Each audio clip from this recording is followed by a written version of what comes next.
चुल्हो बि पियो ॿरंदो। जल्दी हिकिड़ो चांहि खणी अच। ॾे ख़बर घणो कमाईंदो आहीं? साईं मिड़े 500 रुपया खनि मिलियो हिन। मूं वटि कमु कंदे 1000 रुपयो तारीख़ ॾींदो अथई। वाकई? अल्लाह, पोइ अॼु आउं सेठ खे जवाबु थो ॾियां। सूझंदे जवाबु ॾे, सूझंदे जवाबु ॾे बसि।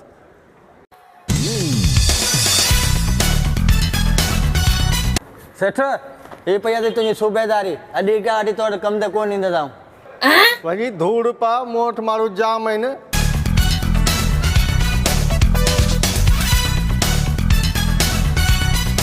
सेठ आऊं सुभाणे खां कम ते अचां हाणे भले? हा हा भले तूं सुभाणे कम ते अचे, ही भले वञी चणा खपाए। लालच बुरी बला आहे। लालच माण्हू ना अचे, ईमानदारी सां कमु करे, जीअं आउं ॿियो करियां।